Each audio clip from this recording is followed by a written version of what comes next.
आज का टॉपिक है मौलिक अधिकार के अंतर्गत संवैधानिक उपचारों का अधिकार। देखिए, उपचार की आवश्यकता कब पड़ती है? जब किसी को क्या होती है, बीमारी होती है।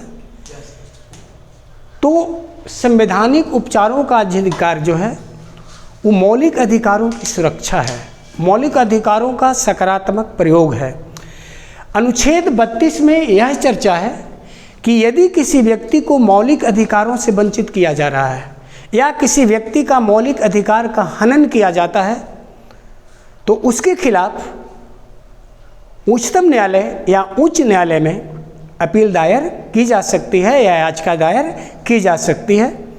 तो संवैधानिक उपचारों का अधिकार हमें मौलिक अधिकारों की सुरक्षा की भी गारंटी देता है। हिंदुस्तान में नियमों की कमी नहीं है, हिंदुस्तान में कमी है नीयत की। तो मौलिक अधिकार सिर्फ नीतियों की ही गारंटी नहीं है, बल्कि मौलिक अधिकार नीतियों की भी गारंटी है। और किसी भी व्यक्ति को मौलिक अधिकार का अतिक्रमण करने का या संविधान का अतिक्रमण करने का छूट नहीं देता है। अगर कोई ऐसा करता है तो उसके प्रति सर्वोच्च न्यायालय स्वतः संज्ञान क्या कर सकती है, ले सकती है। इसीलिए मौलिक अधिकार में संवैधानिक उपचारों के अधिकार को भारतीय संविधान की आत्मा कही गई है। भारतीय संविधान का क्या कहा गया है? आत्मा। और संविधान का संरक्षक कौन है? संविधान का माता पिता कौन है? संविधान का माता पिता कहा जाता है किस न्यायालय को? सर्वोच्च न्यायालय को। अगर कहीं भी संविधान का कोई अतिक्रमण करता है या संविधान का कोई दुरुपयोग करता है तो सर्वोच्च न्यायालय इस पर क्या लगाती है? रोक लगाती है। तो मौलिक अधिकारों का सार्थक प्रयोग यानी संवैधानिक उपचारों के बिना बाकी अन्य मौलिक अधिकारों का कोई मूल्य नहीं रह जाता, कोई महत्व नहीं रह जाता। इसीलिए संवैधानिक उपचारों के अधिकार को भीमराव अम्बेडकर ने संविधान का क्या कहा था? आत्मा कहा था। और एक बार और बताए थे कि जवाहरलाल नेहरू ने प्रस्तावना को भारतीय संविधान का क्या कहा है? आत्मा कहा है। तो याद रखना चाहिए कि अगर संवैधानिक उपचारों का अधिकार को आत्मा तो अम्बेडकर का नाम याद रखना चाहिए, प्रस्तावना को संविधान का आत्मा तो जवाहरलाल किसका याद रखना चाहिए? नेहरू का याद रखना चाहिए। देखो, मौलिक अधिकारों को भारतीय संविधान का मैग्ना कार्टा कहा गया है। मैग्ना कार्टा, मैग्ना कार्टा का मतलब होता है प्रमुख चार्टर। प्रमुख मैग्ना कार्टा जो शब्द है ना, लैटिन शब्द है यानी इंग्लैंड का शब्द है। और मैग्ना कार्टा शब्द को 1215 में, इसको हम बोल सकते हैं हिंदी में मुख्य दस्तावेज, मुख्य दस्तावेज बोल सकते हैं। मौलिक अधिकारों को भारतीय संविधान का मैग्ना कार्टा कहा गया यानी मुख्य दस्तावेज कहा गया है। और इसे 1215 में पहली बार इंग्लैंड में लागू किया गया था मैग्ना कार्टा शब्द को, यानी प्रमुख दस्तावेज को। और वहाँ रानी और राजा के शक्तियों को कम करने और संसद के शक्तियों को बढ़ाने के लिए किस शब्द का प्रयोग किया जाता था? मैग्ना कार्टा का। तो भारतीय संविधान का संरक्षक अगर मैं सर्वोच्च न्यायालय को बोलूं तो भारत में सर्वोच्च न्यायालय की स्थापना, याद रखिएगा, सर्वोच्च न्यायालय या सुप्रीम कोर्ट की स्थापना जो हुई है वह हुई है भारत की गणतंत्र दिवस के 2 दिन बाद यानी 28 जनवरी 1900 कितना में की गई है? 50 में की गई है।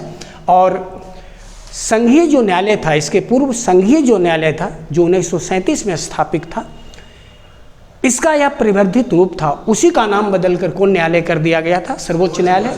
दिल्ली में इसकी स्थापना की गई थी, नई दिल्ली में। और पूरे देश में कितने सर्वोच्च न्यायालय होंगे? 1 सर्वोच्च न्यायालय होंगे।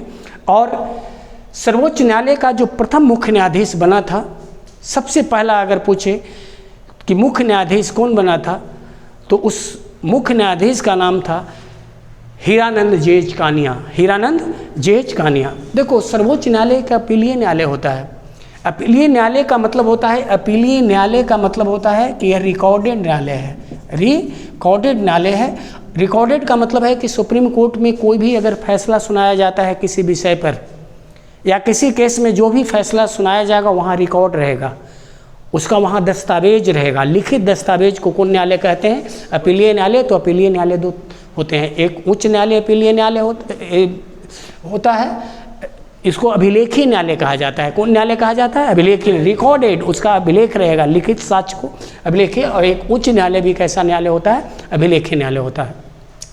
तो सर्वोच्च न्यायालय हमारे मौलिक अधिकारों का पितामह है या सर्वोच्च न्यायालय हमारे मौलिक अधिकारों का क्या है, संरक्षक है।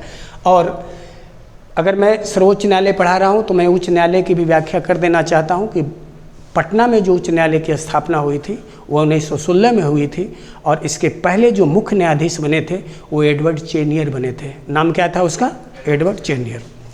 तो संवैधानिक उपचारों के अधिकार में जो बच्चे थोड़ा सा सिविल सर्विसेज परीक्षा की तैयारी कर रहे हैं, तो जो आगे मैं बता रहा हूँ इन पॉइंटों को थोड़ा सा नोट कर लेना या इन पॉइंटों को थोड़ा सा अच्छा से समझने का प्रयास करना। देखिए, जब बीमारी होती है तो उपचार होता है, और उपचार के लिए डॉक्टर क्या करता है? जैसे पेट चीरने के लिए रहता है ऐसे ना चीर देगा, ऑपरेशन का कुछ औजार होता है ना। तो सर्वोच्च न्यायालय को उपचार के लिए मौलिक अधिकारों का हनन नहीं हो, इसके लिए मौलिक सर्वोच्च न्यायालय के कुछ शक्तियाँ दी गई, और इन शक्तियों को कहते हैं रीट शक्ति। क्या कहते हैं? रीट शक्ति। उपचार के लिए समझ जाना कि एक औजार है जो बीमारी का इलाज करता है। अगर संविधान में किसी तरह की बीमारी लग जाए, संविधान के साथ किसी तरह की छेड़छाड़ होने लगे, तो उसके लिए उसके 5 प्रकार के अधिकार दिए गए हैं, और उन अधिकारों का नाम कौन याचिका किया गया है? रीट याचिका। क्या नाम है? रीट याचिका है। रीट याचिका में सबसे पहले बच्चों याद रखना, रीट याचिका के कितने प्रकार में बोल रहा हूँ? 5 प्रकार। पहला होता है जिसका नाम है बंदी प्रत्यक्षीकरण। बंदी प्रत्यक्षीकरण है, बंदी प्रत्यक्षीकरण। इसको हम लोग हैबियस कॉर्पस भी कहते हैं, हैबियस कॉर्पस। अंग्रेजी नाम थोड़ा सा याद रखना चाहिए, बंदी प्रत्यक्षीकरण। मैं 2 लाइन में इसकी व्याख्या कर रहा हूँ। सर्वोच्च न्यायालय किसी भी व्यक्ति को सशरीर न्यायालय में उपस्थित होने का आदेश जारी कर सकता है, और उस व्यक्ति को न्यायालय में सशरीर, बंदी प्रत्यक्षीकरण में होता, प्रत्यक्ष मतलब आंख के सामने आई कांटेक्ट होना चाहिए, मैंने शरीर के साथ जिंदा। तो बंदी का प्रत्यक्षीकरण मतलब होता है कि सर्वोच्च न्यायालय किसी भी व्यक्ति को या किसी भी मुजरिम को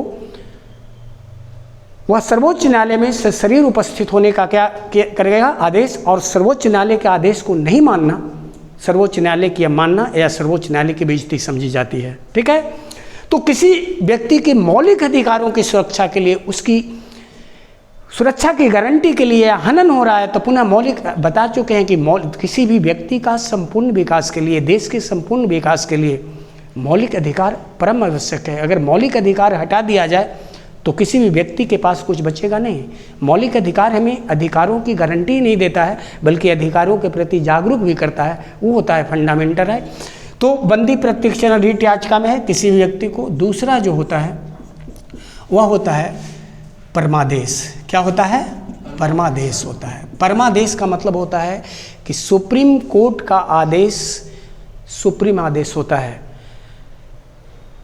सुप्रीम कोर्ट किसी भी आदेश, परम बनने का होता है सबसे पावरफुल, उच्च सर्वोच्च न्यायालय का आदेश जो होता है वो परमादेश होता है, यानी सबसे बड़ा आदेश होता है।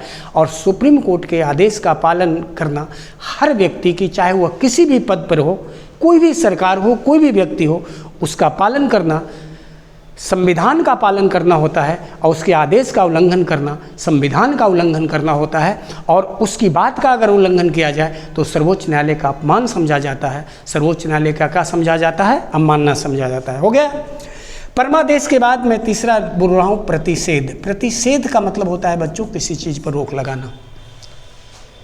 सर्वोच्च न्यायालय सरकार के किसी फैसले को या निचली अदालत के किसी फैसले पर रोक लगा सकती है। अगर किसी का फैसला संविधान के विरुद्ध हो, या किसी के फैसले से संविधान का हनन हो रहा हो, या संविधान के साथ छेड़छाड़ हो रहा हो, या संविधान का अतिक्रमण हो रहा है, तो वैसे आदेशों पर सुप्रीम कोर्ट क्या लगा सकती है? प्रतिषेध का मतलब होता है रोक लगा सकते हैं। इसको प्रोहिबिशन कहा जाता है। क्या कहा जाता है? प्रोहिबिशन।